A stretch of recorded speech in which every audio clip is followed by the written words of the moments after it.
Comenzaré con el tema de la introducción. En este caso, pues este curso es sobre todo una parte, la parte número 3 del panel que tenemos con la unidad de vinculación para la parte de programación en R. ¿Ok? Entonces, el primer módulo fue el tema de programming. El segundo módulo fue el tema de inferencia, perdón, de análisis exploratorio y este tercer módulo es de inferencia estadística, ¿vale? Entonces es mucho explotar la herramienta de R en este caso, ¿ok? Entonces los análisis que vamos a estar elaborando los vamos a llevar en ese sentido, ¿vale? Mucho de programación en R y pues vamos a estar ocupando algunas de las funciones que ya hemos visto en las clases anteriores y algunas otras nuevas, ¿vale? Entonces, pues empezando por ahí, este curso lo vamos a dar dos personas. Al final, Misael Domínguez, del Centro de Investigación, y su servidor, Eduardo Lozas, también del Centro de Investigación. ¿Ok? Entonces, pues bueno, de entrada podemos decir que este tema de inferencia estadística, pues es un tema muy, muy, muy amplio. Vamos a estar cubriendo los principales ejes. ¿Cuáles son esos ejes? Son los siguientes. Tenemos el punto número uno, es la construcción de distribuciones de probabilidad en la herramienta de R. El segundo punto es el tema de estadística descriptiva y gráficas. En este caso, dice descriptiva por el matiz que le vamos a dar desde el punto de vista de análisis univariado, análisis bivariado. Vamos a ver un módulo de tablas que nos va a estar ayudando pues, mucho en nuestro día a día, cómo mover estas tablas en R, cómo construir lo que en Excel quizá es una tabla dinámica, pero aquí en R, cómo sacar frecuencias relativas, ajustes de distribuciones y demás, algunas gráficas para esas tablas. El punto número 3 es, digamos que la carnita de este curso es el tema de comportamiento asintótico. ¿Ok? Por ahí hay una cosa que se llama la ley de los grandes números y el teorema del límite central. Entonces, para las personas que estuvieron en el módulo 1 de básicos de programación, en su momento presentamos algunas técnicas de simulación. Entonces, estas técnicas de simulación las vamos a generalizar y vamos a estar viendo comportamientos asintóticos, ¿vale? Punto número 4 es pues el tema de pruebas de hipótesis. Vamos a estar probando pues básicamente que cuando nosotros ponemos sobre la mesa cierto número, aseverando que es la media de una distribución, qué tanta congruencia, perdón, desde el punto de vista estadístico se tiene acerca de esto, cuando tenemos también igualdad en medias, igualdad en varianzas y cuando queremos, el caso más general, saber o poder probar si dos distribuciones son iguales o son distintas, ¿vale? Entonces, es a grosso modo lo que vamos a estar cubriendo en estas 4 horas. Es la intención, ¿no? Un poquito ambicioso, pero pues al final ese es el temario que de este lado se delimitó. Hacia la clase de hoy, pues esperamos tener estos dos primeros puntos, el de construcción de distribuciones y el de estadística descriptiva, totalmente cerrados, ¿no? Para empezar la siguiente clase con la parte de asintótica y la parte de pruebas de hipótesis, ¿vale? Entonces, este primer punto lo va a estar describiendo Misael. El segundo punto lo voy a estar describiendo yo hacia el día de hoy, ¿vale? Entonces, en concreto, esa es la agenda que tenemos para hoy. Le paso, digamos que el control de la llamada a Misael para que empiece con la construcción de distribuciones, ¿vale? Bienvenidos y gracias. Buenos días a todos. Como bien dice Lalo, yo voy a dar un poco lo que viene a ser la construcción de las distribuciones. Me gustaría decir que, como bien dice Lalo, este tema de inferencia estadística es un poco amplio y que voy a tratar de abordarlo lo más simple posible, porque si nos paramos a ver la construcción matemática de estas distribuciones o en sí de las pruebas, pues esto no nos va a dar el tiempo. Que igual aquí un poquito complementando a Misael, la parte del rigor matemático y estadístico no lo vamos a dejar de lado en la parte del contenido. En esta misma carpeta que les vamos a estar compartiendo, va a haber unas notas. Entonces, cualquier cosa, igual también podemos ir a la parte de las notas. ¿Ok? Voy a empezar con un ejemplo que yo creo que todo el mundo hemos visto en la escuela o en algún lado, ¿no? Que sería, si nosotros tenemos un dado, ¿qué pasa si lo lanzamos una, dos veces? Entonces, para hacer eso, existe la función sample. eh, ok, digamos, esta función lo que hace es, está simulando números entre el 1 y 6. Solo le estoy pidiendo que sea uno y que sea con reemplazo. Y aquí me gustaría que participara un poco el chat y me dijera como así tal cual escrito para ustedes que es una probabilidad. Pues yo la definiría como de, dado cierto evento, es la frecuencia que ocurre si lo contabilizaras en un cierto número de observaciones, ¿no? O de veces, o observas, no sé, X veces que ocurre un experimento y ese evento que estás observando, de esas X veces, ¿cuántas sí se pudo realizar o ocurrir? Ok. Tocaste dos puntos muy importantes. Uno es el número de frecuencias y el otro, ajá, exacto, la probabilidad. La vamos a definir como número de casos a favor. Casos a favor entre el número de casos totales.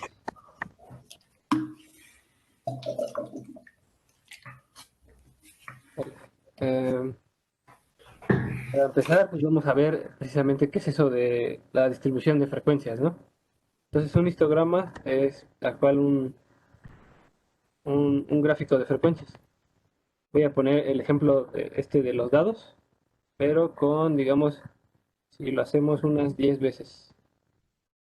Entonces, se ve un poquito feo debido a que el histograma que hace en R hace los cortes por defecto. Entonces, me parece que voy a hacer un bar plot. Y ahí está, ¿no? Este sería como, ah, más bien sería un table del bar plot. Voy a mostrarles primero qué hace el table. Y lo que hace el table es contarme. En este caso, en esta simulación, hubo uno que salió una vez, el número 2 salió tres veces, el número 3 una, el 4 3 y el 6 dos. Entonces a este sí ya le voy a aplicar el bar plot para que vean el histograma. Oh,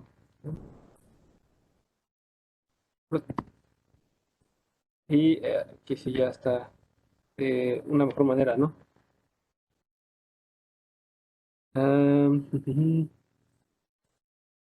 Aquí me parece que no salió el uno, aunque no se vea.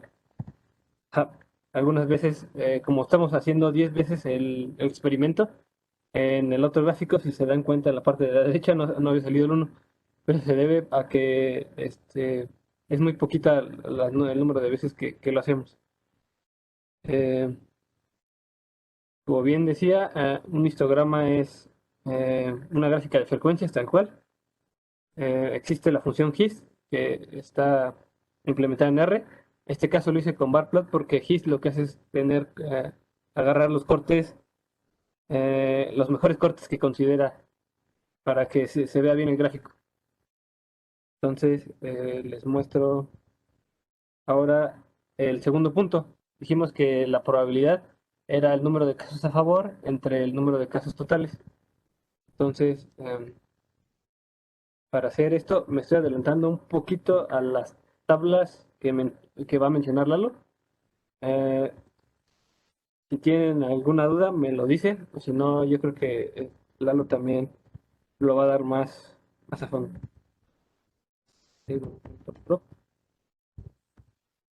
Esto mismo.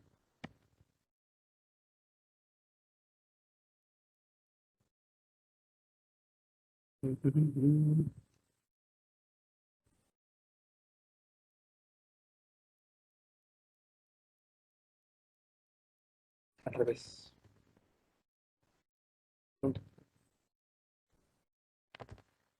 Ok, aquí ya nos está sacando como cierta probabilidad. Era lo que decíamos, ¿no? El número de casos a favor entre el número de casos totales. Y aquí les quiero enseñar la gráfica eh,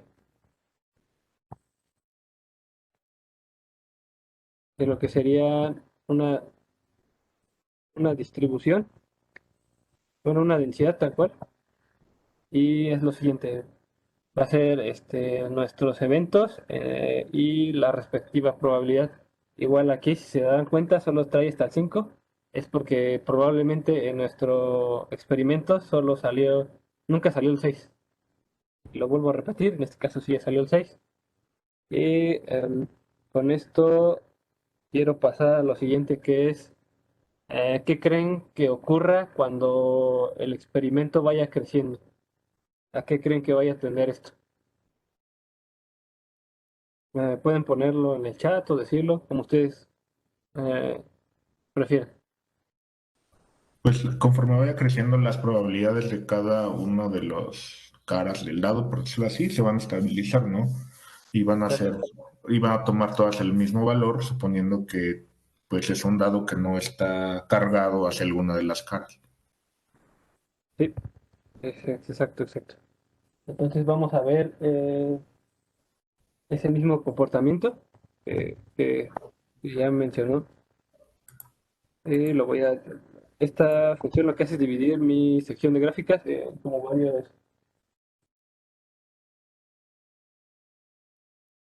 este, como varios cuadrículos. Entonces voy a hacer eso precisamente que ya dijo. Vamos a ver cómo pasa eso. Primero lo hacemos con 10. Cuenta. Mm, Bien.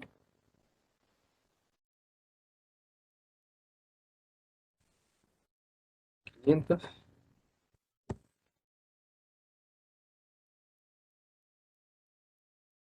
1000. Y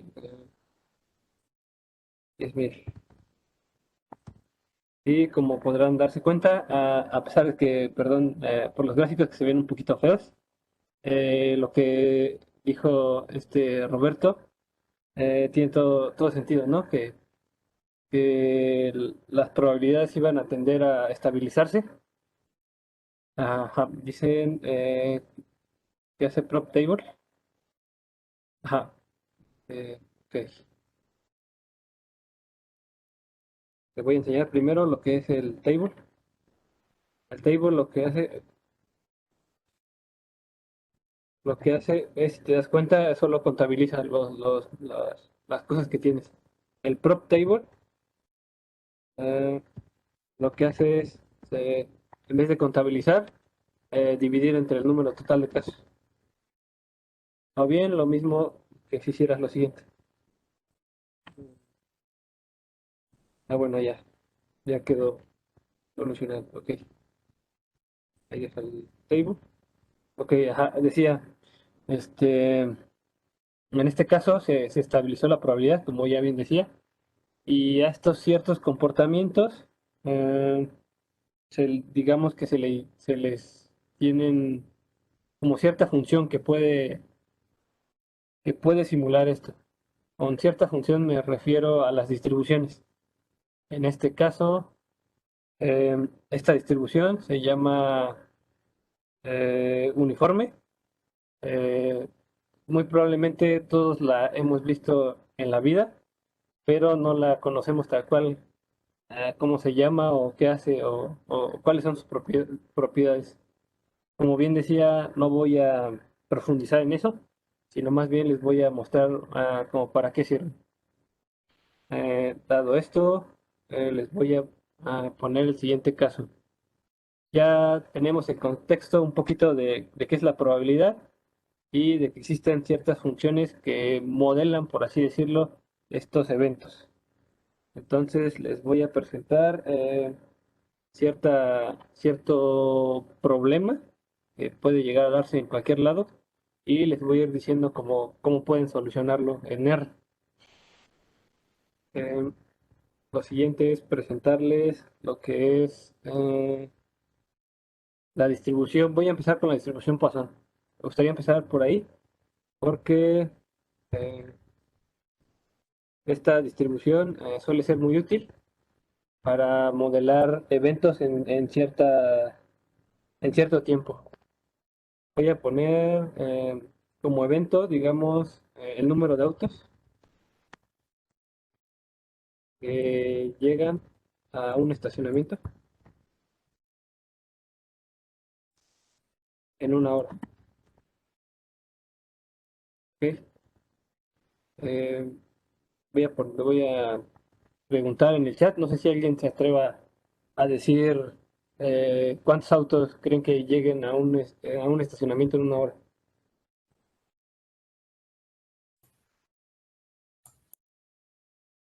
Lo que pongan está bien. Y si hay varias respuestas, pues saco el promedio de esas respuestas. Sí, es lo que 80, 80, 50, 50. Y lo dejamos así. ¿Ok? Y la L va a ser igual a la media de sus respuestas. Ok. Entonces, la media de los que pusieron aquí es 95. Entonces vamos a suponer que a un estacionamiento llegan a 95 autos cada hora. Entonces, para modelar un poco este comportamiento, existe una función que está implementada en R que se llama rpoise. Recibe dos parámetros. Uno sería, aquí en este caso nos aparece la n y la lambda. La n en este caso, como lo estamos manejando en horas, eh, este, la n sería el número de horas y la lambda sería el número de autos que llegan en esa hora. Empezaré con esto. Para esta simulación de uno, digamos que solo, solo llegó un auto en esa hora. Si quisiéramos aumentar el número de horas, así, y ahí lo que nos estaría diciendo es que en la primera hora hubo 97, en la segunda hora hubo 89, en la tercera hubo 95 y así sucesivamente. Que me limpio lo de los plots para que solo quede una gráfica.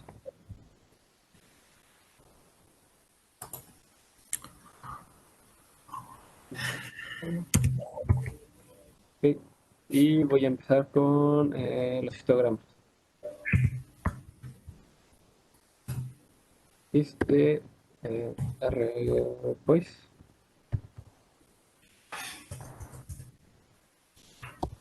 10, nuestro parámetro. Ok.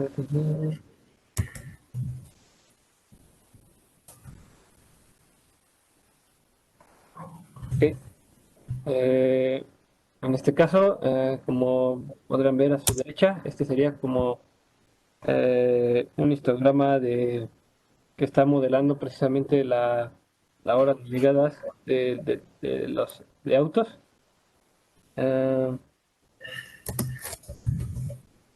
Vamos a ver qué pasa si aumentamos el número de horas.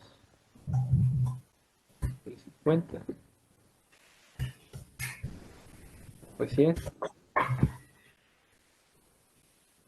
Entonces, como decía Roberto, cuando vamos incrementando el número de simulaciones, eventos, eh, esta cosa va tomando como cierta estabilidad, cierta imagen, digamos,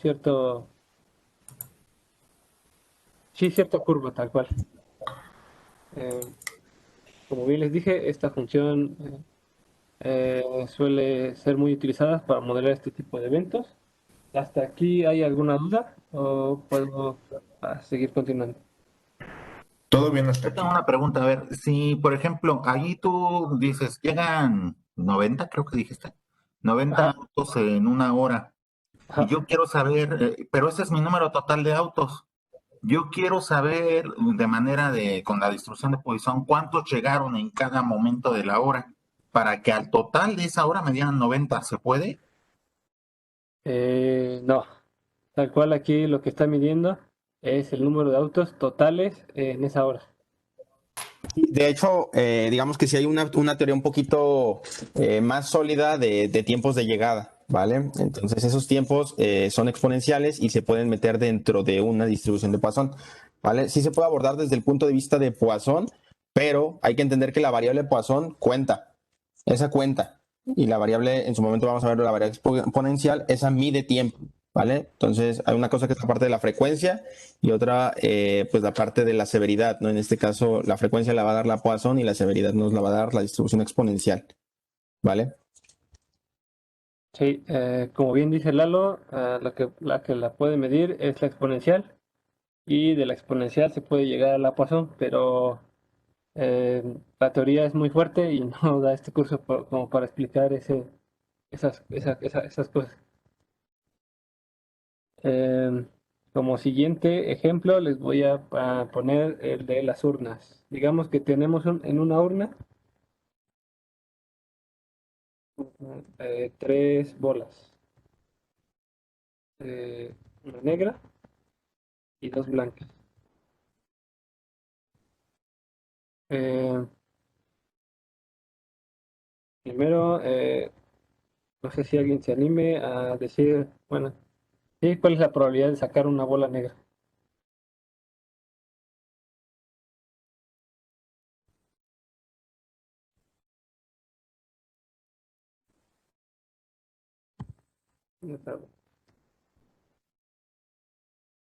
Posibilidad de sacar una bola negra. Ajá, ¿cuál es la probabilidad de sacar una bola negra? 3/5. Solo tenemos tres bolas. Ah, sí, perdón. Sí, sí, tres quintos, sí, sí, sí. Ok, me faltan. Vamos a abordar así, con tres negros.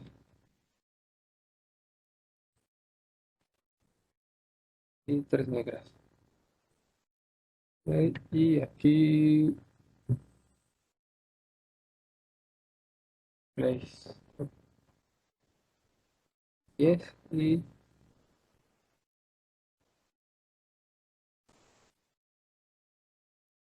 De hecho, 1.33 porque dijiste que hay tres bolas, hay una negra y dos blancas. Es... Ah, Right. si quieres Sí, lo. la idea aquí es justamente que aquí como definió en sample, al final lo que sí estamos definiendo son, digamos que el universo total. En este caso estamos definiendo tres negras y dos blancas.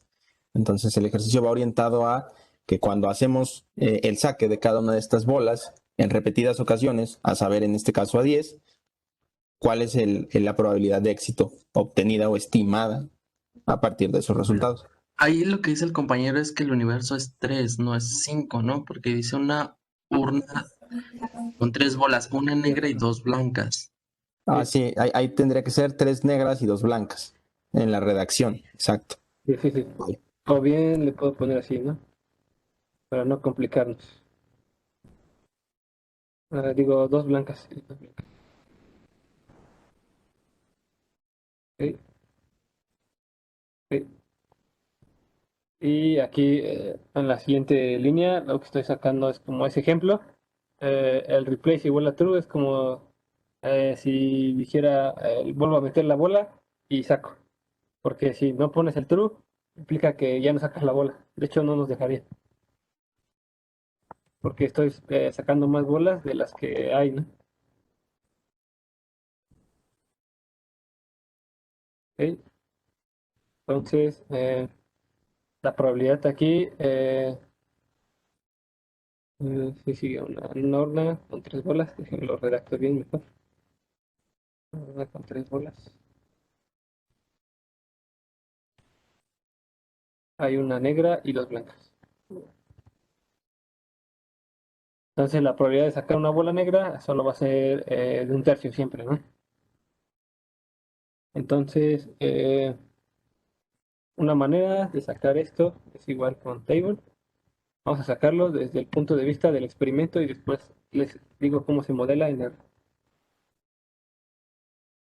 Ok.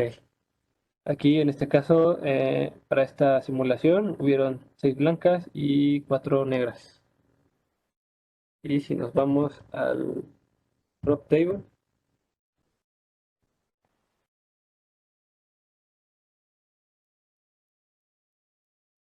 lo que nos diría que en este caso la probabilidad de sacar una blanca fue de 0.7 y la otra de 0.3.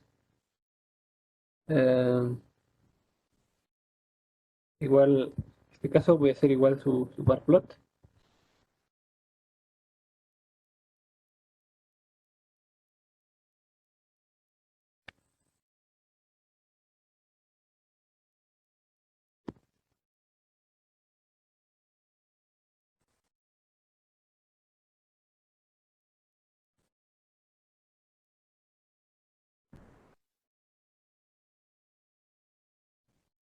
¿Ok?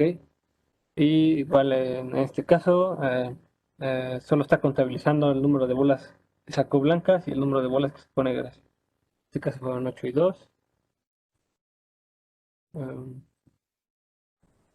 Como bien decía Roberto, entre más vayamos aumentando el número, va a ir teniendo cierto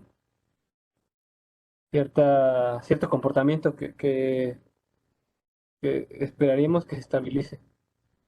Una manera de poder simular esto, digamos a través de una función, sería la función de distribución este, Bernoulli. En este caso, en R, para sacar una función de distribución Bernoulli, se saca de la siguiente manera. R, ¿no? Eh, Aquí tiene tres parámetros. Para sacar una Bernoulli, la, eh, la n puede ser cualquier valor. Vas a ponerle 10 igual. El, el size aquí es donde tiene que ser 1 a fuerzas para que sea una Bernoulli. Y la probabilidad. En este caso estamos midiendo la probabilidad de sacar una bola negra. Entonces, aquí va a ser de 1/3, ¿no?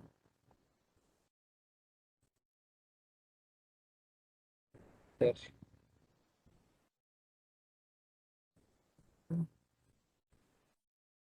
Ok. Abajo entenderán que salieron unos y ceros. Esta función de distribución lo que mide es si pasa o no cierto evento. En este caso, el evento que estamos definiendo es si va a sacar una bola negra o no.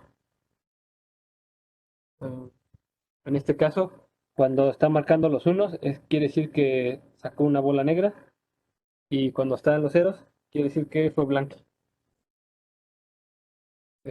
Esta le puedes aplicar un kiss también, o el bar plot también, para ver cómo se ve. Y en teoría lo que se tiene que ver es muy similar al gráfico que tengo a la derecha, nada más que en eventos el cero debería ser blanca y negra sería un. En este caso, ahí está, se ve un poquito feo. Entonces sí, mejor voy a aplicar la de barplot. Así. Y me faltó agruparla, ¿no? Para contabilizar los unos y ceros. Ahí. En este caso, digamos que fue un experimento muy atípico porque salieron 5 y 5, ¿no? Ahí está. Este ya se parece un poquito más al que ya teníamos arriba, ¿no? Salían mucho más blancas que negras. En comparación, pues serían 2/3 de blancas y 1/3 de negras. Eh, Como para ir empezando a pensar como en, en este mismo ejemplo, pero digamos eh, repetido como varias veces. Es decir, eh, para, vamos a poner que este evento, el de aquí, eh, mm, ¿cómo explicarlo? Este evento va a ser contar el número de bolas negras que ocurrió en 10 veces. No sé si aquí alguien se atreva a sacar una probabilidad de esto. Es decir, ¿cuál sería la probabilidad? Bueno, que aquí ya sería un evento tal cual. Digamos, voy a tratar de redactarlo lo más entendible posible. Ok, el siguiente experimento va a ser contar el número de bolas negras que se hace sacando 10 veces, bueno, haciendo ese experimento. Entonces, y este experimento lo repito como muchas veces, ¿qué números me tendría que dar, más o menos?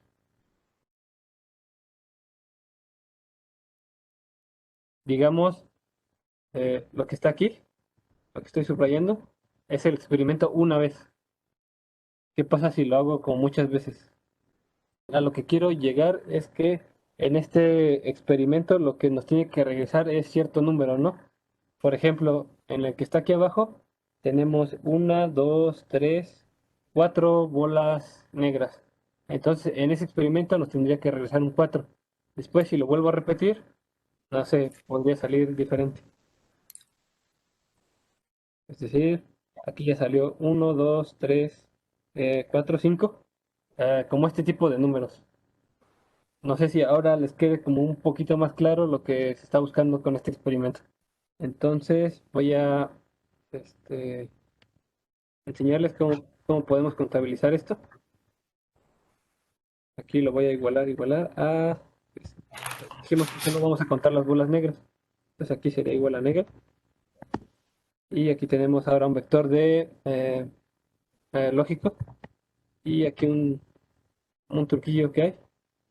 Es que podemos multiplicarlo por 1. Y ya tenemos este, contados los eventos cuando son negras y cuando no. Y ya nada más sería sumarlos, ¿no? Exacto. Y ahora voy a crear un vector que se va a llamar ensayos. Está vacío y lo voy a llenar con un for. Este experimento, digamos que primero lo voy a hacer 10 veces.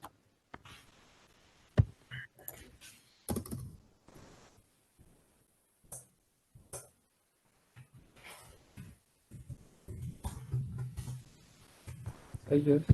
Ahí. Bueno, esto. Y tan. Ok. Entonces, aquí está. Para nuestro primer evento lo hicimos 10 veces y sorpresivamente en esas 10 veces no sacamos ninguna negra. Después 3 veces, después 4 negras, después 2 negras y así sucesivamente. Por eso eso era lo que les preguntaba, que más o menos qué números podían salir dentro de este experimento. Ok, entonces vamos a hacerle un bar plot igual.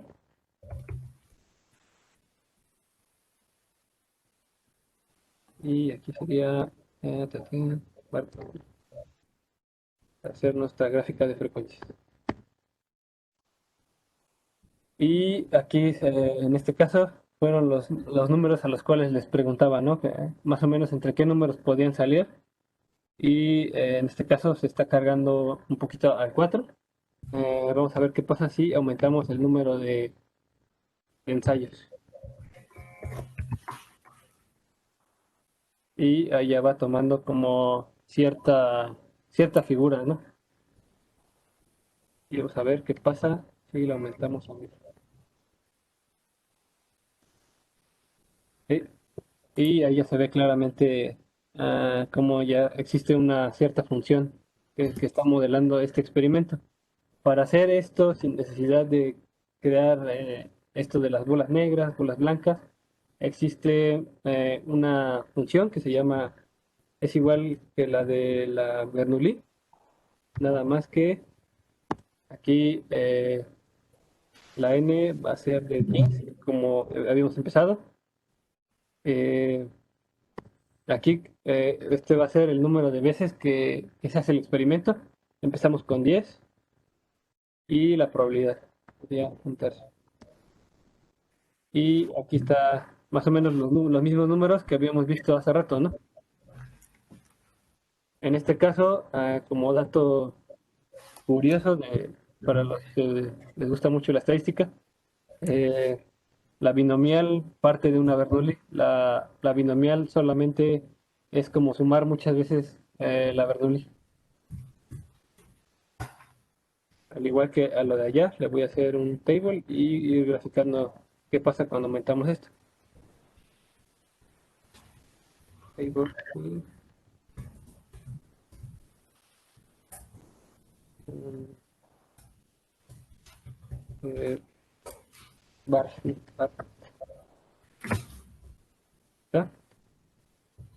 Y en este caso lo que vamos a ir aumentando es la primera n, que va a ser el número de veces que se repite el ensayo. Bien. Y creo que ahí acababa, ¿no? Y si se dan cuenta, eh, es similar, ¿no? Porque realmente lo que está modelando es exactamente lo mismo. Eh, Como siguiente paso, me gustaría hablar un poquito de qué pasa cuando en vez de que aumentemos los ensayos, lo que vamos a aumentar es precisamente el tamaño que se hace en vez de que hagamos 10 veces, ¿qué pasa si esas 10 veces las hacemos como más grandes? En este caso voy a empezar y si ya voy a utilizar la función GIS. Esto. Pero acuérdense que a esas 10 veces me refiero a las 10 veces que sacamos la Bernoulli, no al número de veces que se va a hacer este evento, sino el evento más pequeño. ¿Será así? Eh, y después, ¿sí? Y no sé si alguien se atreva a decirme eh, a qué se parece esto. No sé si alguien tenga como conocimientos de estadística y me diga más o menos a qué se va pareciendo esto. Existen otras distribuciones que yo creo que la que sigue es Distribución normal estándar, ¿no? a una distribución normal. Exacto, a una distribución normal. Y esto es como una de las cosas bonitas que hay en esta parte de la estadística. Si se dan cuenta, yo creo que todo el mundo sabe que si le restamos la media y lo dividimos entre la varianza, se va a parecer a una distribución normal. Pero en este caso, yo nunca le resté la media ni lo dividí entre la varianza. Simplemente hice que creciera el evento, nada más. Es un poquito lo que va a ver Lalo cuando veamos la parte de asintoticidad, es cuando la n crece.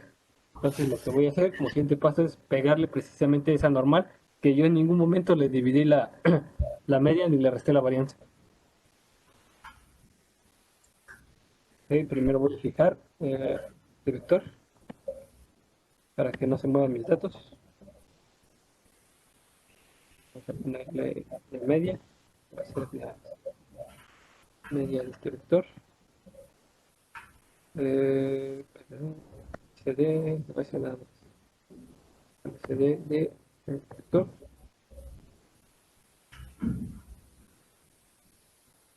Y con aquí se fue la secuencia. El vía del mínimo, el bec, el max, el bec. Y esto cargará 100 veces. Aquí, digamos que lo que estoy haciendo es como para poder graficar la normal en ese mismo gráfico. Lo- eh, Le voy a pasar ciertos puntos de X y ciertos puntos de Y, nada más. Sería lines, X, una de norm, X, una mean M y SD es S. Ah.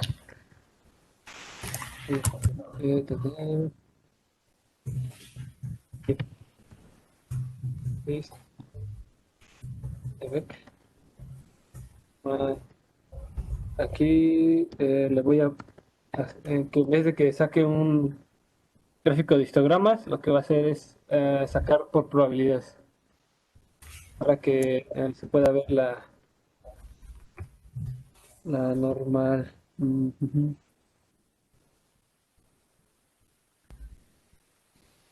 Y-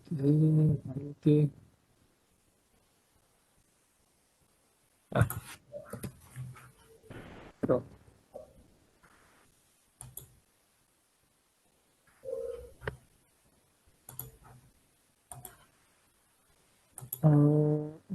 ujú. A ver, dame un segundo. Aquí se supone que ya debería de haber quedado.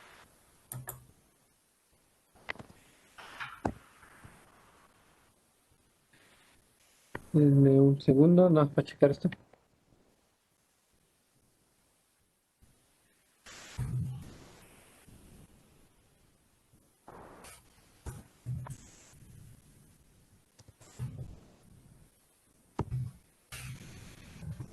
Y si no, lo voy a hacer esto.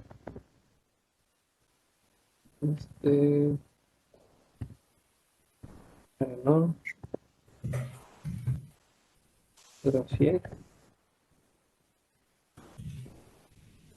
Y listo. Momento.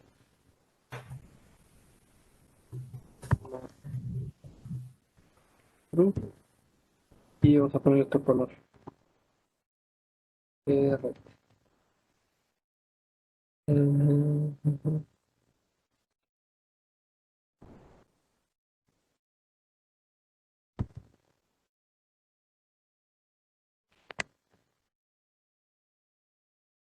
Ah, la X. Y se me pasó ponerle probability también.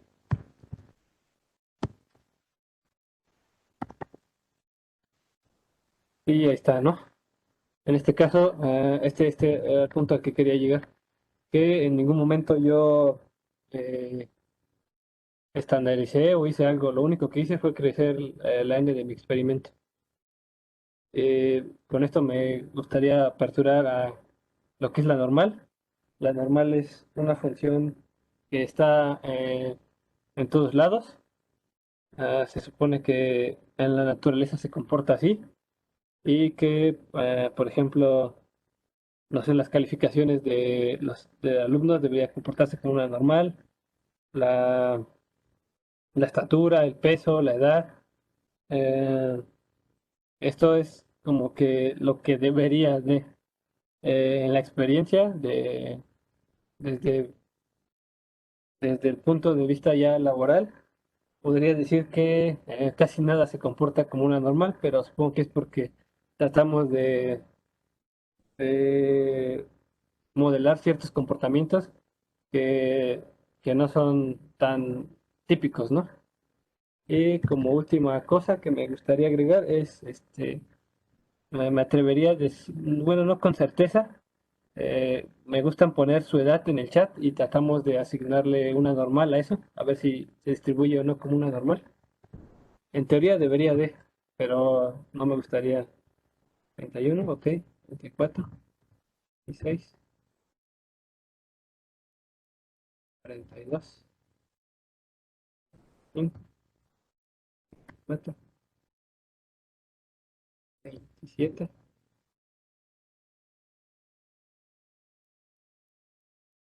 36 y 6. Y creo que con estos me basta. Tengo la mía. Y empezamos con edades. Torcito así. Vamos a ponerle un gist de edades. Eh, uf, como bien les decía, no me atrevía a decir que esto se iba a comportar tal cual como una normal, porque digamos hay ciertos factores de los cuales este, de los cuales no estamos, no, bueno, son afectados aquí. De entrada, pues porque estamos en el mundo laboral y de entrada porque no sé de dónde vengan todos. Es decir, eh, dependiendo mucho en el área donde estén, también yo creo que va a influir un poco la edad, ¿no? Vas a ponerle 10, media, hacer, mean, de edades, ISD de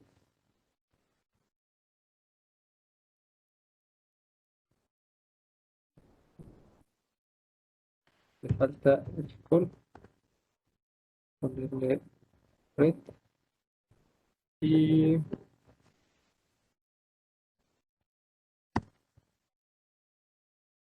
otra vez probability.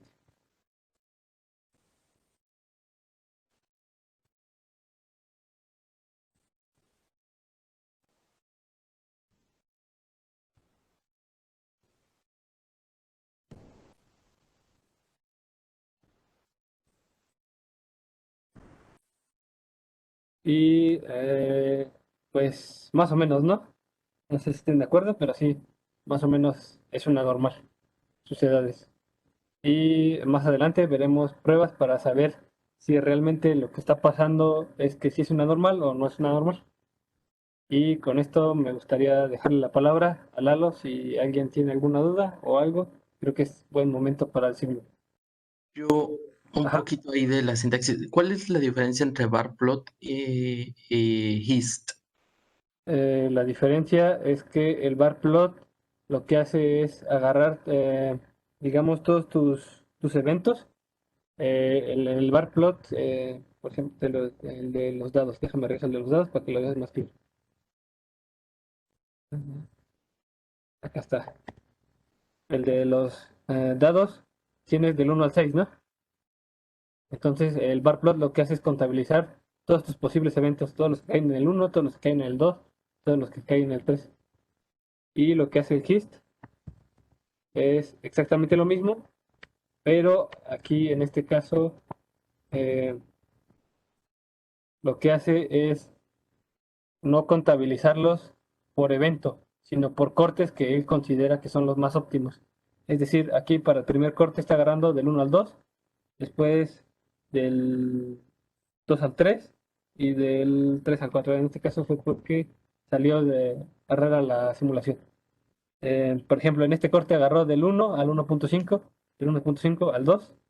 Es decir, agarra cortes que considera los mejores. Esa es la diferencia. Pero en realidad un histograma es igual una gráfica de frecuencias nada más.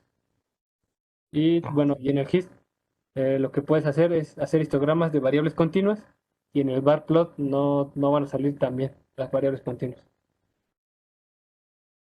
Ajá, aquí preguntan, al último dice probability igual a true. Precisamente quería hablar sobre eso también. Aquí, si se dan cuenta, lo que hice fue siempre asignarle un probability igual a true, porque si no se lo pongo, lo que hace es precisamente un histograma de conteo. Entonces, en edades tenemos un conteo de a lo mucho 10 cosas y en el histograma de abajo tenemos un conteo de 100 cosas. Entonces no se va a parecer igual. Con el probability igual a true, lo que hace es sacar ese conteo, pero dividido entre el total. Entonces estás ponderando para que se vean de la misma manera. Por eso es que aquí ya se ve más como una normal y no sin el probability igual a true. No sé si alguien más tenga alguna duda. Ah, en la línea de abajo también dice true. Ok, Sí, sí, sí. muy bien. Gracias. Sí. Y yo creo que te dejo la palabra, Lalo. Vamos a empezar desde el principio. Antes de entrar a la parte del modelado y al análisis estadístico real de un conjunto de datos, hoy vamos a hacer eso. A menudo nos va a ser muy útil hacer algunas caracterizaciones simples de los datos, ¿no? En términos de las estadísticas que ya conocemos, las estadísticas más básicas y algunas otras gráficas para resumirlos, ¿no? Entonces, en ese sentido, hay maneras, digamos, simples de hacer algunos resúmenes con R. ¿Ok? Entonces, lo primero que vamos a hacer es pues, un ejercicio facilísimo de cómo calcular la media, la desviación estándar, la varianza y la mediana de un objeto. ¿Vale? Entonces, para ponernos en contexto, ya vimos hace un momento cómo se lleva a cabo la simulación de variables aleatorias normales. En este caso, voy a simular un conjunto de 50 variables aleatorias normales. ¿Ok? Y pues bueno, en este caso, con la función min obtenemos el promedio. ¿Ok? Con la función sd obtenemos la desviación estándar. Con la función var obtenemos la varianza. Y con la función median obtenemos la mediana, ¿vale? Que son como las estadísticas, pues mucho más fáciles, perdón. Aquí hay que observar que esto que acabamos de escribir, de typear aquí, comienza con la generación de un vector de datos artificiales, ¿no? Esas son 50 observaciones, son totalmente artificiales, ¿no? Entonces, vamos a estar utilizando ese vector que acabamos de definir en este momento. Cosa importantísima aquí, fíjense, ya corrí esta X y aquí dentro del ambiente ya está guardada mi X, ¿no? Entonces, naturalmente, si volvemos a correr, esto nada más por no dejar, no obtendríamos los mismos resultados si volvemos a correrla, ¿no? Nada más para tenerlo por ahí. ¿Ok? Entonces, en su momento también se mencionó el tema de los cuantiles, en este caso vamos a llamarlo cuantiles empíricos. Esos los podemos obtener con una distribución que se llama cuantil. Cuantil. ¿Ok? Sobre esta parte.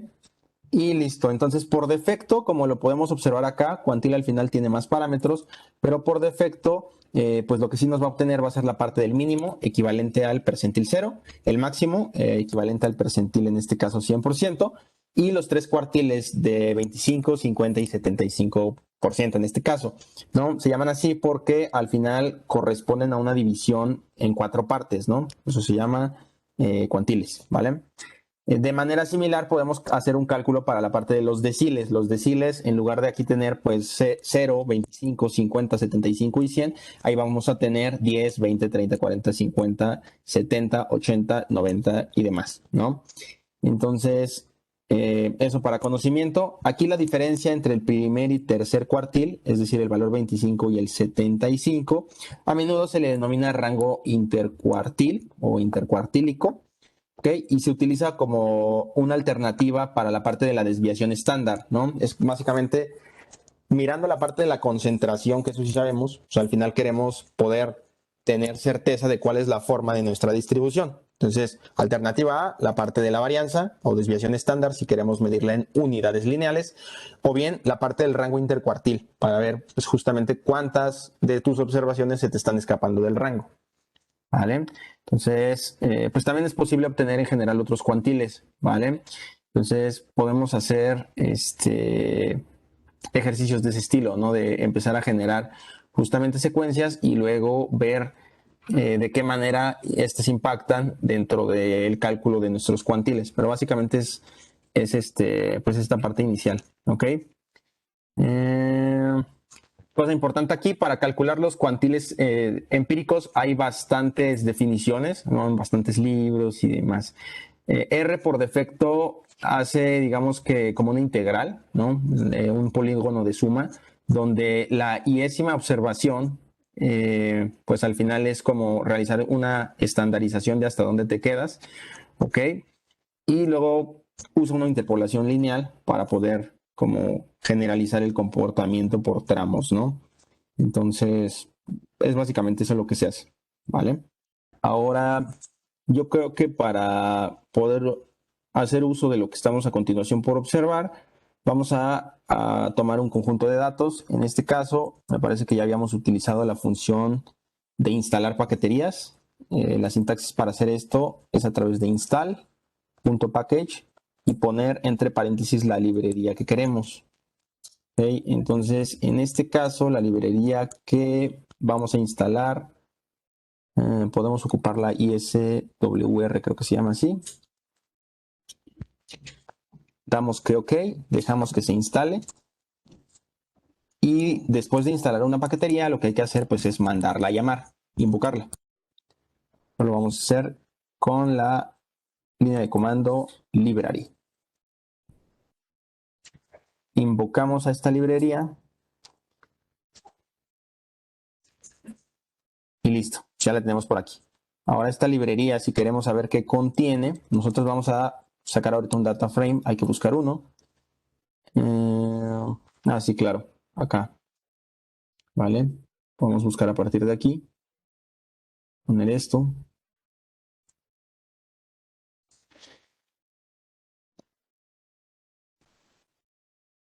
Miren, aquí tenemos, por ejemplo, datos del cáncer, datos de cocina, datos de energía, datos de crecimiento. Entonces, a ver este que dice Joule IGF de IRA, ¿vale? Entonces dice que aquí este de Joule básicamente es un data frame con 1339 renglones y 6 columnas. Contiene un muestreo de la insulina, ¿vale? Entonces, pues podemos trabajar con este, ¿vale? Entonces, lo que vamos a hacer va a ser, pues, mandar a llamar a ese conjunto. En este caso lo vamos a hacer a través del comando de anclar. Este comando de anclar, según yo, lleva una doble T. Y ponemos el nombre de la paquetería, perdón, el nombre del conjunto dentro de attach, ¿vale? Para que ese sea nuestro, digamos que el papel de trabajo en donde vamos a estar haciendo la injerencia de toda esta información, ¿vale? Entonces dice que este attach tiene, perdón, de este JUUL tiene 6 columnas. La primera de ellos es la edad del encuestado. La segunda es Menarche 1 y 2. Ok, es información acerca de la menstruación femenina. Cuando el código es 1, dice que no ha tenido su periodo. Y cuando el código es 2, dice que ya lo tuvo. Sex es un vector numérico, ¿no? El primero, bueno, cuando tiene un 1 es que es hombre y cuando tiene un 2 es mujer. IGF es básicamente el nivel de insulina. Tanner es un ranqueo en este caso. Si se fijan, es una variable que va del 1 al 5 y son las etapas de la pubertad, ¿vale? Entonces, es una variable del estilo como ordinal, ¿no? Tiene orden al final. Y esta última que se llama test vol dice que es un vector numérico que tiene el volumen testicular, seguramente para varones, ¿no? Entonces, esto, como podemos darnos cuenta, para comenzar a empaparnos de cómo se hace este análisis, yo los invitaría a agarrar cualquiera de estos datasets y jugar con ellos, ¿vale? Entonces, en este caso lo vamos a hacer con Joule, ya que describimos de bote pronto, muy de bote pronto, al final, pues este tema. ¿Ok? Entonces, pues bueno, lo primero que vamos a hacer es, ya que sabemos cuáles son los nombres de las columnas de este conjunto, lo que podemos hacer es pues comenzar a sacar temas como la media. En este caso, yo creo que vale la pena primero explorar esta variable de IGF1, ya que es la variable como del nivel de insulina, ¿no? Que de cara al estudio que estamos haciendo, pues yo creo que es la importante. ¿Ok? Entonces, lo primero que vamos a hacer es obtener la media de la variable, en este caso, IGF1. Observar aquí, señores, regularmente a las personas, sobre todo que estaban inscritas en los cursos anteriores, regularmente cargamos nuestro dataset. En este caso, estamos tomando un dataset de una librería que ya está. Básicamente lo descargamos dentro de la descarga de la librería, ¿vale? Entonces, lo que quiero recalcar aquí es esta función, la función attack. En este caso, digamos que lo que hace, por la propia definición, busquen el sinónimo de attack, es básicamente anclar ese data frame para en adelante comenzar a invocar, ahora sí que es solamente el nombre de la variable, porque lo que sí sabe aquí R es que ya anclaste el data frame, ¿no? Originalmente lo que hacíamos en algún momento era esto, poníamos el nombre del dataset, un signo de pesos y luego el nombre de la variable. Aquí, como ya anclamos el conjunto, podemos evitarnos esta parte de código, ¿vale? Entonces, pues corremos la media. Aquí dice que obtuvimos un NA, ¿no? Cuando queremos sacar la media y obtenemos NA, R lo que hace es no omitir valores faltantes, ¿no? A menos que se lo solicitemos explícitamente, ¿ok? Entonces, lo que podemos hacer es integrar dentro de la función min un argumento para solicitar que se eliminen los valores faltantes. En este caso lo que vamos a escribir es min de la misma variable, y en su momento, cuando vimos el módulo de valores perdidos, vimos la función na.rm y aquí le ponemos igual a true. Corremos y ya, ahora sí obtuvimos cierta media, ¿no? Que en este caso asciende a 340.16. Ok. Entonces, pues nada más. Ok. Ahora, hay una función, hay una excepción un poco molesta en este caso, ¿no? La función de leng, que en su momento también se vio, no va a entender los na.rm, ¿no? Esta función de leng es justamente para hallar la longitud o la dimensión, en este caso, de un data frame o de alguna matriz. ¿Okay? En este caso, como leng tiene ese tipo de excepciones, no vamos a poder usarla para contar el número de mediciones, no el número de registros. El número de registros en particular no perdidos o no NAs de la variable original que es IGF1, ¿vale? Sin embargo, lo que sí podemos utilizar para saber cuántas observaciones tenemos es lo siguiente. El número de renglones que tenemos donde la variable IGF1 es distinto de nulo. Básicamente es lo que queremos responder, ¿vale? Entonces vamos a teclear sum. Esta parte, este signo de apertura, no es de cierre, de exclamación, justamente sirve para la parte de la negación. Como recordarán, vamos a utilizar la función isNA y la vamos a aplicar sobre el vector IGF1, ¿vale? Es lo que queremos hacer, ¿ok? Corremos esta línea y al final aquí nos arroja 1018. Esas son las observaciones en donde, ese es más bien el número de renglones en donde la observación para IGF1 es distinto de NA, ¿vale? En su momento también se habló de NAs. Y los, digamos, los definimos como un indicador al final, ¿va? No como un valor.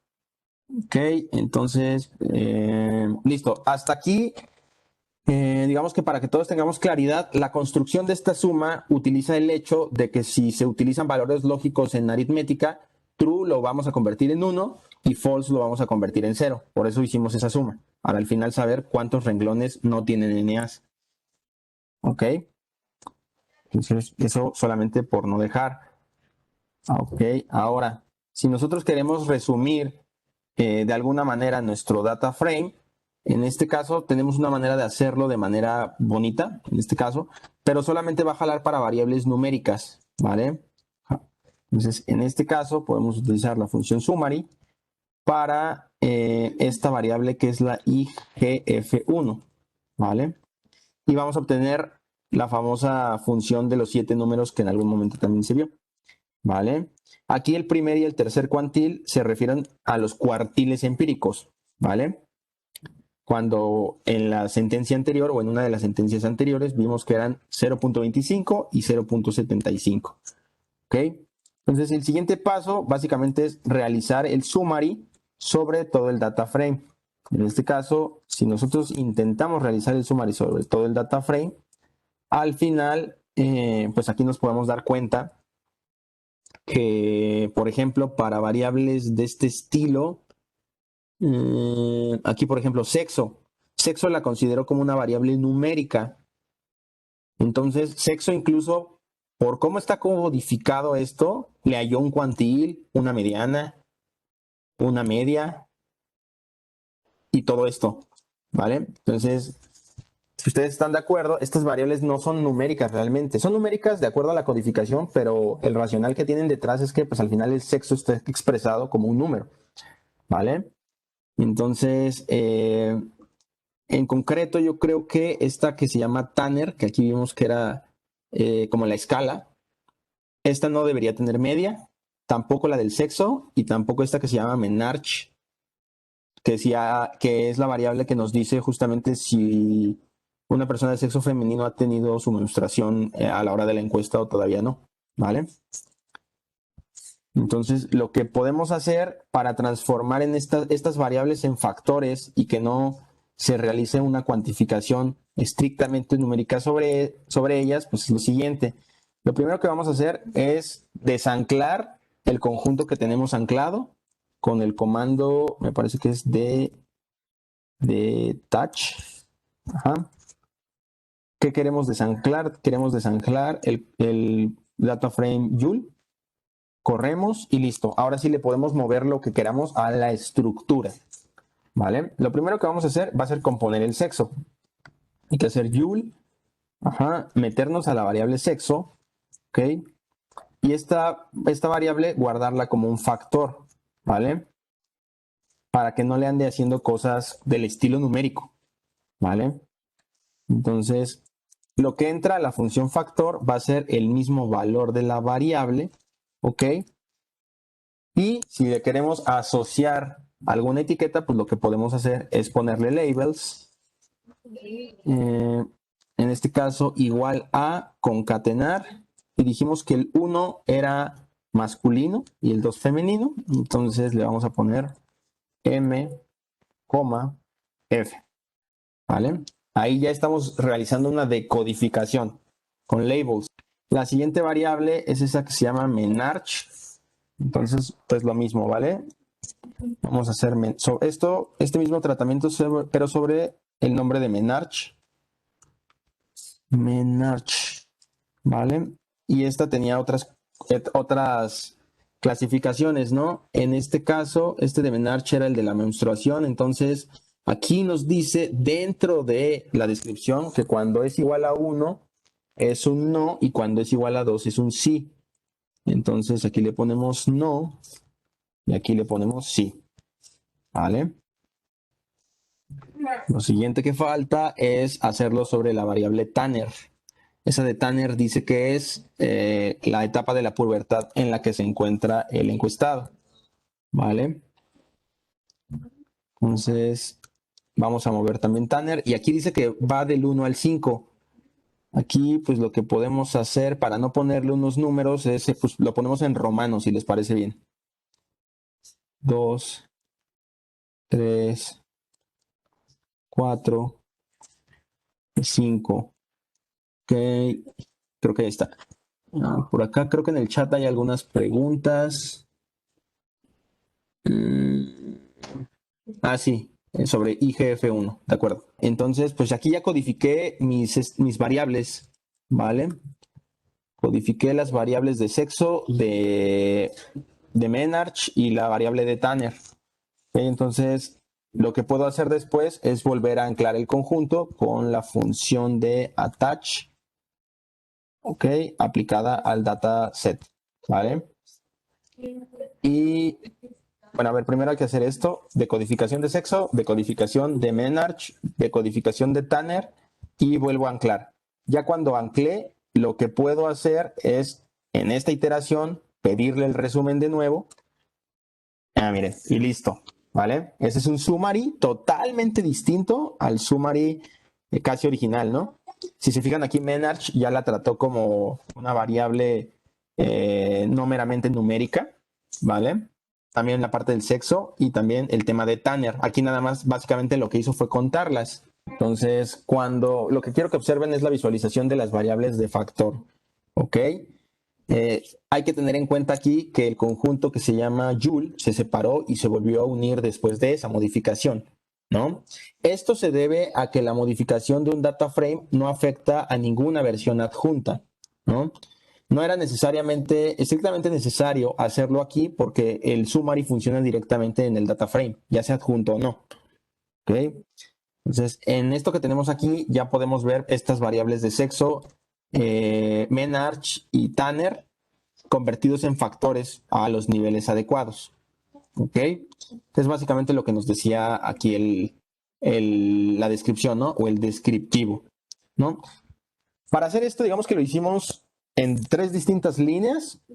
Lo que se puede hacer también es básicamente aplicar una función que se llama transform, ¿vale? La voy a poner aquí abajo. No voy a ya desanclar ni nada, solamente la voy a poner aquí abajo. Vamos a poner Joule. Le vamos a aplicar la función transform. Transform, en este caso, al Joule original, coma, y puedo poner todo esto. Solo que aquí abajo, como ya estoy llenando en el primer parámetro el nombre del data frame, no es necesario que ponga todo esto, ¿vale? Entonces, esto es como solamente dándoles una segunda alternativa para poder hacer esto, ¿vale? Es casi el mismo código, pero aquí anclamos desde un principio el dataset y ya no hay que no es necesario estar repitiendo el nombre del conjunto de datos, ¿vale? Entonces, pues, está ahí, me parece que todo bien. Ok, súper rápido también, pues vamos a ver el tema de los histogramas. Ese tema en su momento se abordó en el curso de exploratorio de datos. Como ya comentaba Misael también, una impresión razonable de la forma que tiene una distribución lo podemos obtener a partir del dibujo de un histograma, ¿no? Este se definió hace un momento como el recuento de cuántas observaciones caen dentro de cierta partición, ¿no? De divisiones específicas, ¿no? En este caso le vamos a llamar breaks o buckets. Allá arriba, al inicio, lo que hicimos fue hace un momento definir la variable x, entonces vamos a hacer un histograma aquí de x. Este es el histograma de lo que definimos hace rato como vector x. Ok, ese es súper rápido. Siguiente tema. Igual que lo ponía hace un momento Misa, haciendo el resumen, es la función empírica en este caso, de acumulación le podemos poner. Esta, a ver, igual un poquito de speech antes. Esta función de distribución acumulativa se va a definir como la fracción de datos que es igual o menor a cierto valor. Es decir, por ejemplo, si un valor X es la késima observación más pequeña, entonces la proporción, en este caso de K entre N, de los datos es menor o igual a, en este caso, no sé, 7 entre 10 y X es un número que va de 7 a 10, ¿vale? Esta función de distribución acumulativa empírica va a poder trazarse de la siguiente manera. Hace un momento pues ya definimos X. X, para el que no se acuerde, pues lo tenemos aquí. Son 50 números aleatorios normales, ¿ok? Si yo los quisiera ordenar bajo el racional, hace un momento que les comenté de tener la certeza de cómo los voy acumulando una vez que los ordeno. Késimo, eso quiere decir, ¿no? Primero, segundo, tercero, cuarto. Les pongo una etiqueta de orden y luego las acumulo, ¿vale? Entonces, para hacer todo esto, lo primero que tengo que hacer, voy a definir n como la longitud, en este caso de x. N tiene que ser igual a 50, naturalmente, ¿vale? Y lo siguiente que voy a hacer va a ser el dibujo de cómo una vez que los voy acumulando se van comportando, ¿vale? Entonces voy a utilizar la función plot y dentro de esta función plot el primer parámetro va a ser sort, que en este caso ordena de menor a mayor, ¿ok? X, el segundo parámetro va a ser 1 entre n como vector, entre n le voy a poner, es decir, va a estar haciendo 1 entre 50, 2 entre 50, 3 entre 50 y así sucesivamente, ¿vale? Para obtener un rango decente en la parte del eje de las y, ¿vale? Aquí le podemos poner type igual a, en este caso, s, coma, ylim, es decir, para delimitar el eje de las y, igual a concatenar entre 0 y 1. Creo que ahí quedó. ¿Vale? Entonces vamos a correr por favor esto. Pasó algo extraño por aquí. Que es esta n. Listo. ¿Vale? Ya tenemos aquí. Si nosotros fuéramos acumulando esos 50, ¿cómo se ve? ¿Vale? Es así como se ve una función de probabilidad acumulada. Hace rato que hacían el ejercicio de la normal, así se va a ver también, ¿no? Una normal, exponencial, gamma y cuadrada, te de student, eso para las continuas, uniforme, binomial, Bernoulli, Poisson, otras que nos sirven para contar, la binomial negativa, la hipergeométrica, todas se van a ver así, cuando las acumulamos. Van a tener un comportamiento creciente, no estrictamente, y van a ser, para los que tengan una noción de cálculo, continuas por la derecha. ¿Vale? Son cat lag y todas estas pues van de 0 a 1, ¿vale? 0 desde el inicio y 1 hasta el fin. En su momento también seguramente se va a ver que si nosotros integramos esto, lo que está debajo de esta curva, vamos a obtener un 1, ¿vale? Si integramos o si realizamos la suma de toda el área que vimos aquí, en otras palabras, para el que no tenga tanta noción, ¿vale? Entonces, aquí, tema importante, este parámetro de trazado type igual a s da una función donde vamos a tener pares ordenados x y y, ¿vale? Entonces va a ser el extremo izquierdo de los pasos y el parámetro de ylim va a ser un vector de dos elementos que especifican los extremos de las coordenadas. En este caso le dijimos vete de 0 a 1, ¿vale? Acuérdense, no acordarse aquí que esta C y dos paréntesis se usa para crear vectores. ¿Okay? Entonces, algunas presentaciones más elaboradas de funciones de distribución acumulativa están disponibles a partir de una función que se llama SDF. ¿Vale? Esto no la voy a ver ahorita, pero igual los invito a que se metan a la documentación. Acordarse que cuando queremos meternos a la documentación, pues teclear signo de cierre de interrogación, poner el nombre de la función sin los paréntesis y control enter para que nos devuelva esto, ¿vale? Y ya pues poder usarlo, ¿vale? Acordarnos que estamos en la parte de RStudio, la versión amigable, ¿no? La versión amigable de R. Entonces en algún momento se va a ver eso y quedarnos con el plot que veíamos acá, porque va a retomarse en algún momento el término de función escalonada.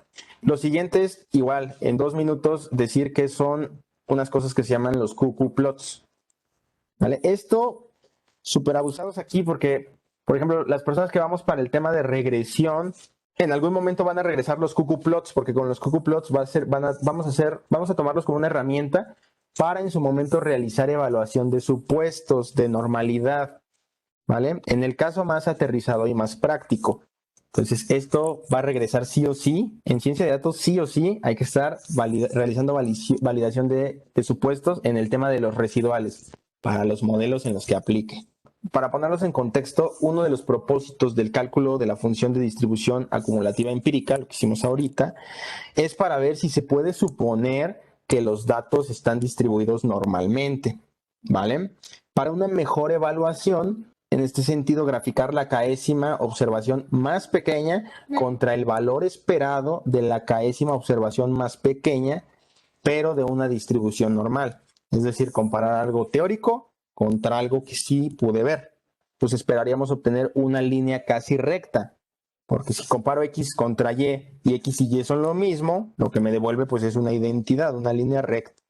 No nos vamos a preocupar mucho por la parte de la media y la desviación estándar, sino en general de la parte de normalidad. ¿Vale? Crear esta parte del racional pues es un poquito complicado, ¿no?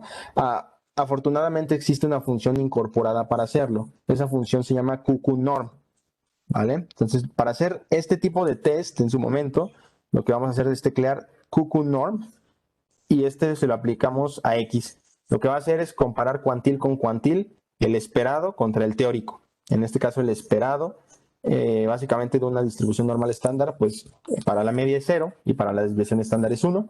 Vamos a ver cómo le va con respecto a los datos originales. Y aquí están. En el eje de las X vamos a tener los cuantiles teóricos y en el eje de las Y vamos a tener los cuantiles muestrales. Además, recordar, oye Lalo, construiste X a partir de una distribución normal. Era cantadísimo que que los cuantiles de tu vector se parezcan mucho a los cuantiles de una distribución normal. Claro, justamente por eso les comentaba lo de la recta, que ven casi iguales, ¿no? Así debería ser por construcción. Hasta aquí la parte de QQplots. Ahora les comentaba también Misael que les vamos a hablar un poquito de tablas. ¿Vale? Vamos a hacer como un pre en este caso, la parte de pre-tablas. ¿Por qué? Porque en su momento se mencionó la parte de vectores atómicos y vectores no atómicos, se mencionó también la parte de matrices y data frames, y pudimos abordar los matrices como generalizaciones, más bien los data frames como generalización de la matriz. Ahora, introducción para esta parte de tablas. Los datos categóricos generalmente se describen en forma de tablas, ¿vale? Esta parte de la plática pues va muy hacia eso, ¿vale? Primeramente, a cómo podemos crear nuestras tablas y luego calcular a través de ellas frecuencias relativas. En los siguientes minutos nos vamos a preocupar por cómo se construyen las tablas como bidimensionales, ¿vale? Entonces, pues básicamente lo primero que vamos a hacer va a ser crear una matriz, ¿ok? Una matriz que en este caso, hay un experimento, déjenme primero les cuento. Un señor llamado Altman. Altman es pues uno de estos compadres que se dedicaba a toda la parte de la probabilidad. Es muy famoso por los modelos de rating para contrapartidas financieras. En alguna ocasión hizo básicamente un estudio sobre el consumo de café por estado civil cuando una mujer estaba a punto de dar a luz. Entonces lo que vamos a hacer es meterle quizá ese contexto. Entonces, en este caso, lo que podemos hacer es básicamente lo siguiente. Vamos a definir una matriz que se llame café. Vale. En su momento, igual se vio que podemos utilizar la función matrix. En este caso, vamos a concatenar los siguientes números. Vamos a ponerle 652, 1537, 598, 242. Luego podemos poner el 46, el 38, números más chiquitos, el 21, el 218, el 327, el 106, el 67, ¿vale? Vamos a hacer un arreglo con este vector. Ok, el número de renglones que vamos a meter lo especificamos con el parámetro nrow. Nrow aquí le vamos a poner igual a 3 y que la lectura la realice a través o a nivel renglón. En este caso le podemos poner by row, en este caso igual a true, ¿vale? Entonces es así como vamos a construir nuestra matricita, señores. Ahorita no se mortifiquen tanto, ¿vale? Pues básicamente es lo que queremos hacer. Primero asignamos objeto. Bueno, aquí parece que se fue algo. Se me está escapando algún valor.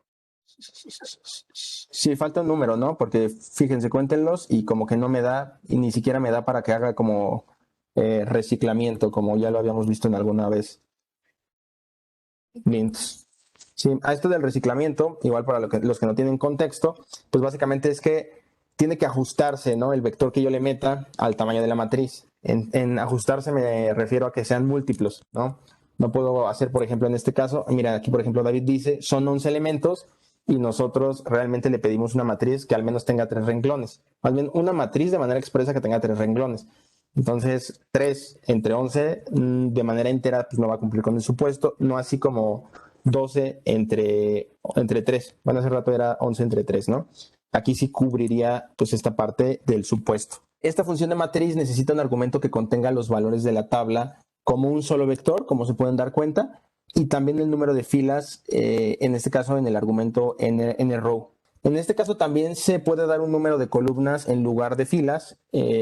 Aquí la sintaxis cambiaría, en lugar de nrow no tendríamos eso, sino más bien tendríamos ncol. Si se da exactamente uno de ncol y nrow, ¿no? Podemos hacer esa asociación, ¿vale? En este caso, R calculará el otro para que se ajuste al número de vectores. En este caso, le pusimos 3 y se ajustó el número de columnas a 4, como lo pueden observar. Lo siguiente que me parece que hay que hacer es ponerle nombres a las columnas y nombres a los renglones.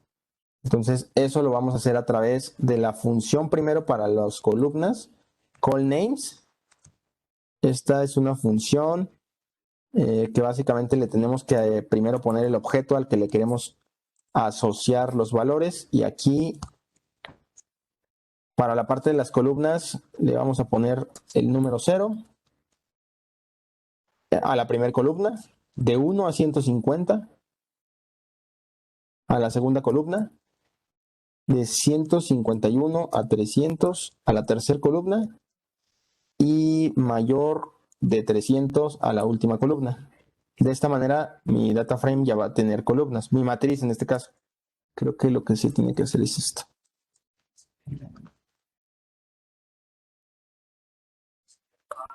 Ok. Y análogo a la parte de los renglones, ¿vale? Aquí en lugar de call names para la parte de los renglones, le tenemos que poner row names. Ok, y en este caso podemos suponer que la primera columna, el primer renglón nos da la información de las mujeres casadas. Matrimonio, bueno, sí, casado, le voy a poner así.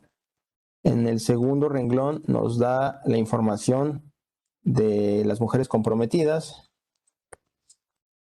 Y en el tercero nos da la información de las mujeres solteras.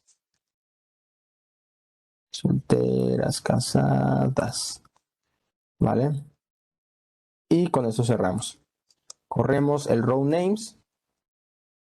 Falta un paréntesis, ¿no? Al final. Ah, bueno, ahí. Es aquí en café, ¿vale?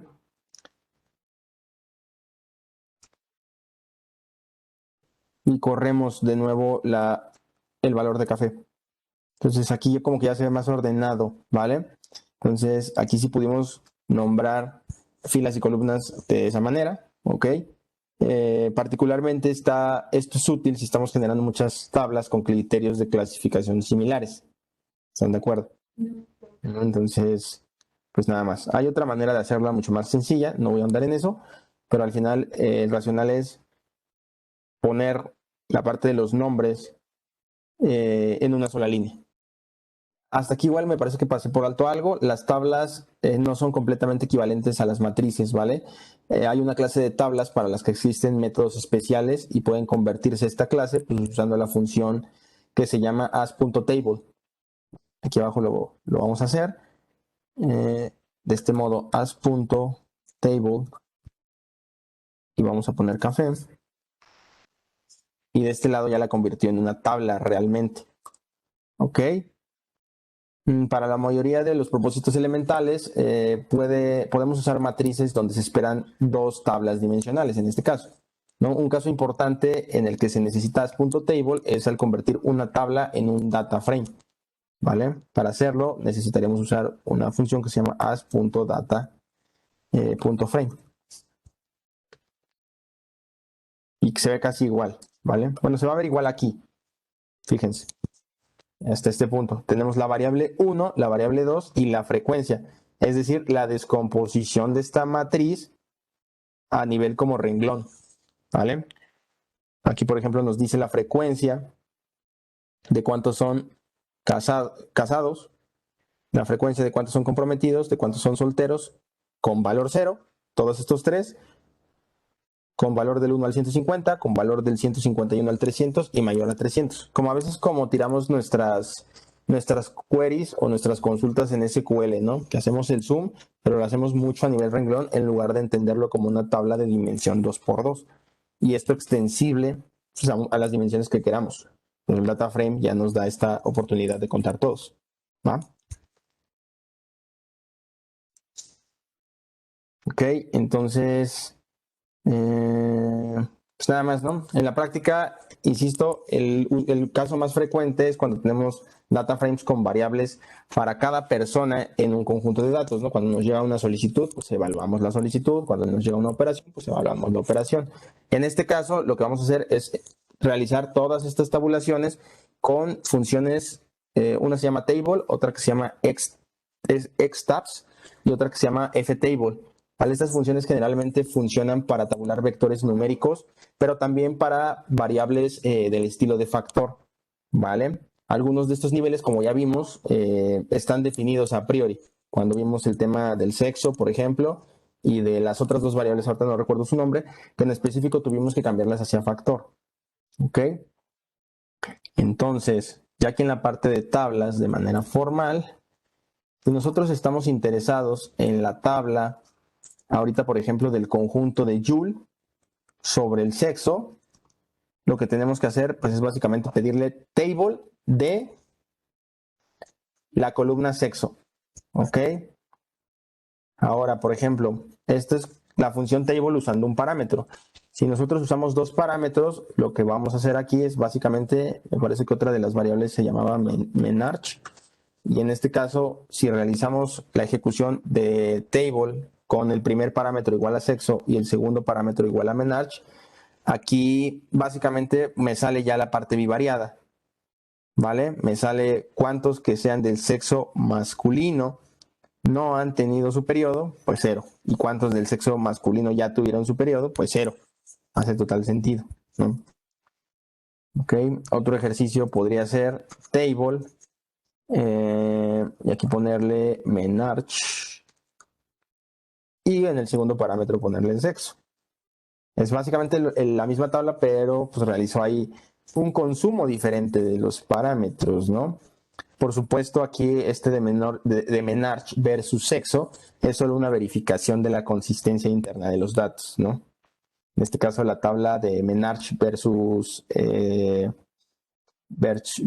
Tanner, en este caso, vamos a hacerla. Yo creo que se va a ver interesante, ¿no? Tanner era la etapa de la adolescencia. Aquí estaba por acá, ¿no? Ok, help. Aquí está, ¿no?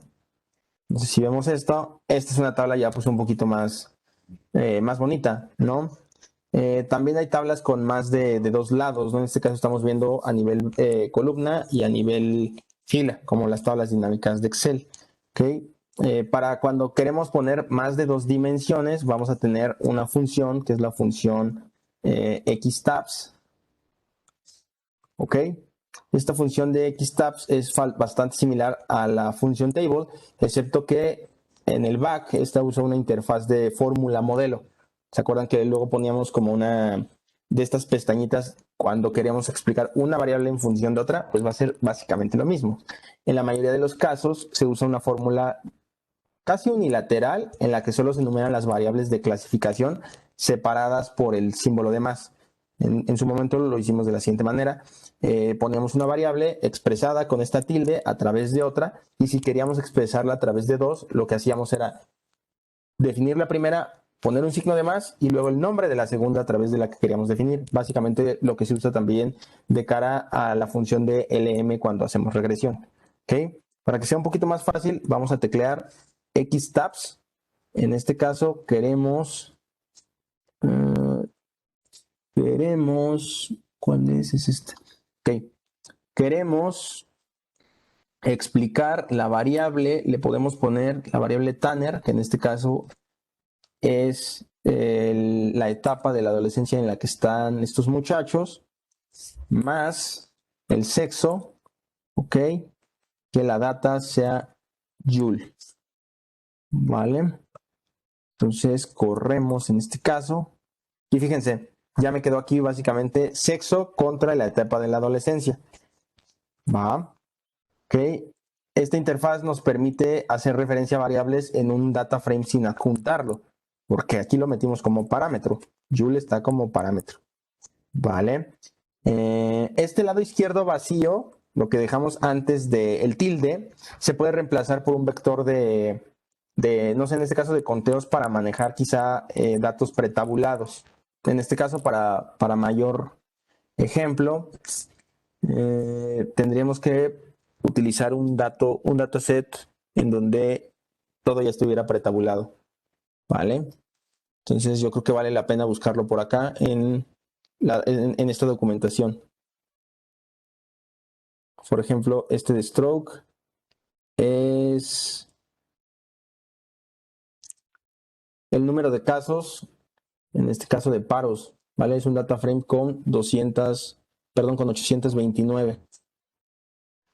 Y parece que viene tabulado, entonces lo podemos hacer a partir de este dataset, ¿vale? Entonces lo que podemos hacer es de nuevo utilizar la función xtabs, ¿ok? El tilde. Y en este caso Aquí hay una variable de diagnóstico, coma y diabetes. Vamos a ponerle D, EN, más diabetes que tiene ahí, más ese de coma, coma, data igual a este data frame que vimos acá. Corremos y listo. Ah, fíjense, excelente, sí salió. Vale. Si se fijan, lo que hicimos fue aquí poner tres variables para cruzar. Entonces, cuando tenemos algo del estilo de una variable, pues eso lo podemos ver de manera muy plana. Cuando queremos cruzar dos variables, eso se convierte en una tabla. Y cuando queremos cruzar tres variables, eso se convierte como en un cubo. Entonces, cuando estamos en la tercera dimensión, como aquí tenemos tres variables a las cuales les estamos haciendo el challenge, lo que está haciendo es partir esas tres dimensiones en dos dimensiones, pero no en una tabla, sino en dos tablas.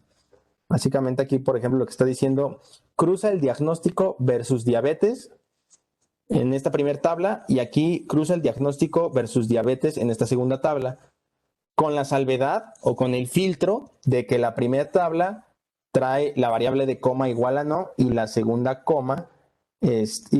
tabla trae en esta variable de coma igual a sí, ¿vale? Entonces, lo que está haciendo aquí es mandar algunas otras tablas en lugar de mostrarnos el cubo completo. Cosas para arreglar esta parte visual son las que vamos a estar haciendo a través de este acomodo, ¿no? Para acabar, digamos que ya casi, lo que podemos hacer y ver esto de manera mucho más plana, es decir, crear tablas planas, lo que podemos hacer es meter estos mismos argumentos, ¿ok? Pero en este caso utilizando la función ftable, que era la que les comentaba. Este ftable le podemos poner coma, más, el otro es diabetes, y la siguiente es el tema del diagnóstico. Ok, la data va a ser igual a stroke. Y listo, corremos. Coma, coma, coma, coma, así se llama coma, ¿no?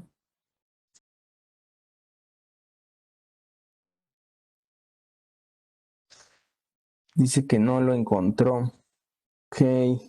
A ver, córranse esto, a ver si a ustedes les jala escribir ftable sobre esta fórmula.